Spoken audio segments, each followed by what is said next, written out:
les filles. I'ma be happy, I'ma be good. You better believe it, I'ma be happy, I'ma be good. Get that understood. Donc j'espère que vous allez bien, ça ne va pas, ça va aller, ok. Donc aujourd'hui je fais une vidéo où je partage avec vous en fait uniquement ce qui a fonctionné pour ma peau grasse. Donc voilà, je ne vais pas faire de blabla et vous partager toutes sortes d'informations et tout ce que je sais, tout ce que... Non, ok. Aujourd'hui on va aller droit au but. Je pense que j'ai vraiment, mais réellement, plus étudié la peau qu'étudier mon cours de marketing. C'est vraiment pas une blague en fait. Je suis beaucoup plus passionnée par tout ce qui est soins de peau, etc. que par le make-up. Donc voilà. Mais je ne suis pas dermatologue ni quoi que ce soit, mais on va dire, allez, j'ai quand même fait un sacré bout de temps là-dedans. Donc je pense que je vais pouvoir vous donner mes petits conseils. Et voilà, j'espère que ça vous fera plaisir. J'espère que ça va diminuer un peu l'huile là. Oh, c'est bien, je sais. Oh. Alors le numéro 1 est de limiter tout simplement la matière que vous allez appliquer sur votre visage. Donc je parle de poudre, de fond de teint, etc. C'est super important et ça fait une grosse différence. Ou alors vous n'êtes pas obligé de tout le temps appliquer, couvrir en fait votre tête de fond de teint les filles.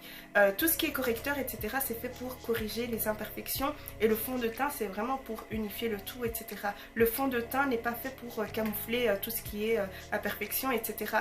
Plus vous rajouterez en fait de fond de teint, plus votre fond de teint va couler, dégouliner, ça va produire beaucoup plus de sébum. Les concealers là qui descendent jusqu'ici là et qui remontent, non, ça c'est pas pour les filles aux peaux grasses. Je suis désolée, il faut quitter ça, ok? Il faut quitter ça, c'est pas grave, ok? Ferme le cœur, c'est le cœur, hydrate ton cœur, ok? Alors numéro 2, donc numéro 2 ce sont les poudres compactes. Voilà, si vous pouvez les éviter ce serait top. Enfin si vous aimez bien c'est cool hein, mais moi je n'aime vraiment pas parce que non seulement ça c'est beaucoup trop épais, ça bouche vos pores et ensuite après quelques heures ça commence à devenir cakey. J'ai remarqué en fait que c'était le type de poudre que les boutiques etc recommandent souvent aux personnes qui ont la peau grasse. Et moi je trouve que c'est vraiment pas bon en fait pour les peaux grasses parce que ça les empêche de respirer tout simplement. Si vous avez de l'acné d'ailleurs et la peau grasse, eh bien essayez de voir si c'est pas votre poudre qui vous donne toutes sortes de boutons. Moi je préfère les poudres translucides comme celle de chez Laura Mercier. Elle est vraiment top aussi mais bon, je vais déposer ça un peu parce que bon c'est pas donné. Donc, on va prendre la poudre ici, Black Opal qui est top. Pourquoi? Parce qu'elle est fine, elle est géniale et c'est une poudre qui est sans huile donc c'est génial. Si vous voulez savoir c'est la teinte numéro 3, Medium.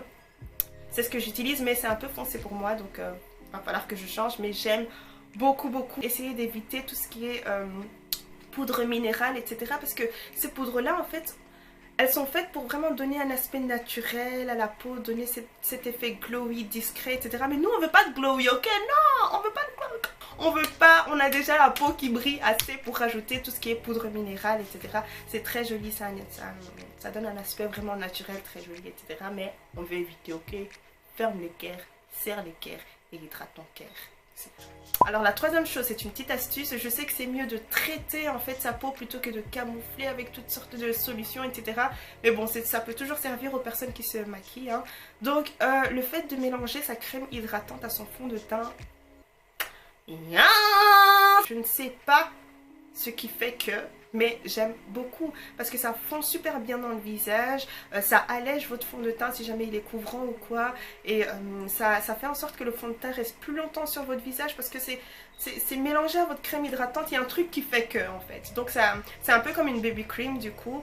Si jamais vous voulez quelque chose de plus couvrant parce que voilà quand on mélange son fond de teint à sa crème hydratante ça change un peu la formule et ça a tendance à alléger. Si vous voulez quelque chose de beaucoup plus couvrant et bien prenez un concealer liquide bien sûr, un concealer liquide et mélangez ça avec votre crème hydratante tout simplement. Alors numéro 4, vous voyez cette petite méthode qui est d'ouvrir ses pores avec de l'eau chaude et ensuite faire ses soins, exfolier etc. et ensuite refermer ses pores avec de l'eau froide. Cette méthode elle est vraiment topissime mais je la réserve plutôt pour quand je vais faire mes soins en fait en profondeur, donc tout ce qui est exfoliation, tout ce qui est masque etc. je réserve ça à ce moment là, mais sinon pour tous les jours j'utilise de l'eau tiède en fait parce que ça va moins agresser ma peau.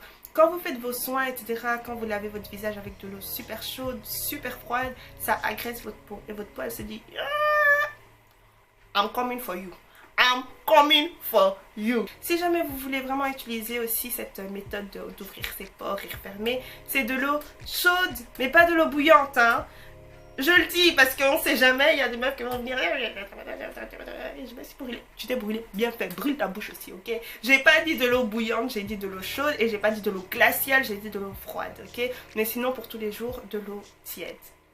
Alors numéro 5, donc le numéro 5 en fait c'est d'alterner ses bases tout simplement, c'est super important parce que la peau en fait a tendance à s'habituer aux produits que vous allez appliquer dessus.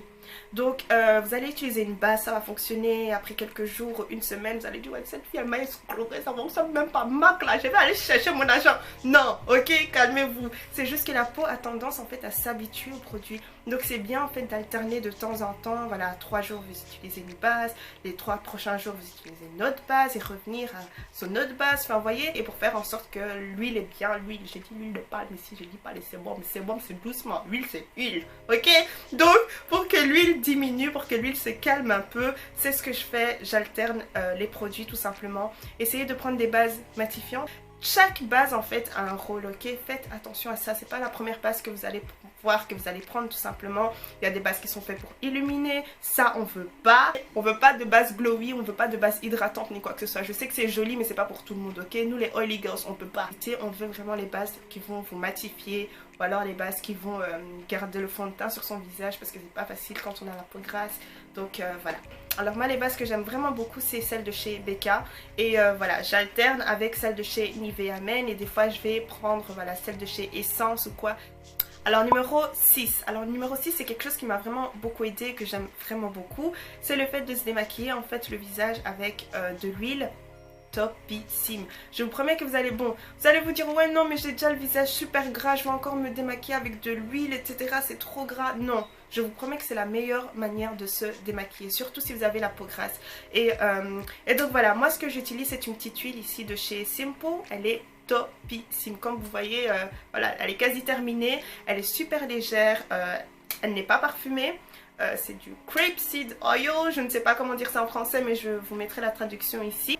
C'est top parce que le gras enlève super bien le gras et donc voilà, je n'ai rien à dire là-dessus. Ça ne va pas vous laisser des résidus gras comme quand vous allez utiliser par exemple de l'huile d'olive ou...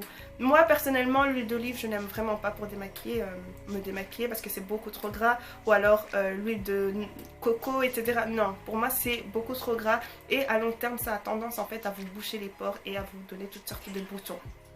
Alors le numéro 8, c'est si jamais vous voulez faire des masques à l'argile en fait, essayez de prendre de l'argile blanche et pas de l'argile verte parce que l'argile verte c'est beaucoup plus fort en fait. Et nous, comme encore une fois, on ne veut pas enlever toutes les huiles, ça vous le faites uniquement quand vous faites vos soins, voilà, vos soins en profondeur. Mais on ne veut pas enlever toutes les huiles du visage. Si vous enlevez toutes les huiles de votre visage, ça va s'assécher, votre peau va vous dire encore I'm coming for you. On ne veut pas ça, on veut vraiment faire nos masques légèrement. Si on voit qu'on a un peu trop déconné, essayez de remettre les huiles. Par exemple l'huile de jojoba, elle est topissime. Alors, dernier point, je sais qu'il y a beaucoup de personnes qui seront contre moi, beaucoup de personnes qui vont dire non mais elle est ignorante, elle sait pas ce qu'elle dit. Je sais qu'il y aura des dermatologues qui vont me poursuivre, je serai la fille la plus recherchée du monde de YouTube, etc. Enfin voilà. Moi personnellement, je ne crois pas aux crèmes matifiantes. Je suis désolée, moi les crèmes matifiantes j'ai pu les tester à long terme, à court terme j'ai pu alterner etc, ça ne fonctionne juste pas pour moi. Moi ce que j'aime bien ce sont les crèmes simples, ça veut dire que ce sont des crèmes sans parfum, des crèmes avec des agents qui vont quand même hydrater, donc par exemple l'aloe vera, voilà il y a SPF 15 même si je sais que c'est pas suffisant mais c'est déjà ça, et voilà, et sans huile bien sûr, c'est sans huile mais ce n'est pas une crème matifiante, c'est pas une crème matifiante. Moi ma peau ne supporte pas les crèmes matifiantes. Vous pouvez me dire ce que vous voulez, moi j'ai pu tester pendant de longues années, je ne suis pas novice et voilà, c'est ce qui a fonctionné pour moi. Donc les dermatologues, bye, ok, c'est pour... On va venir m'agresser, toi tu connais pas, t'as pas de diplôme. Non mais des fois c'est toujours bien d'aller sur le terrain, c'est toujours bien d'expérimenter ses propres choses plutôt que d'accepter de recevoir des idées toutes faites, etc. Moi j'ai pu tester et je vous dis que c'est ce qui a fonctionné pour moi et voilà. Alors voilà, c'est tout pour aujourd'hui. Je sais que j'ai énormément parlé, mais au moins on est fixé, on est bien. Je vous ai donné tous mes petits conseils, même si je sais que j'aurais pu étoffer beaucoup plus le sujet, tout simplement parce qu'il y a tellement de choses à dire là-dessus.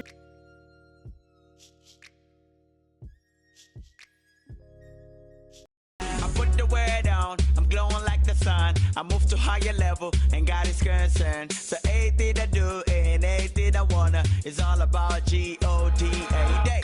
Call me a foreigner, I'm not of the world. Citizen of heaven, I hail from above.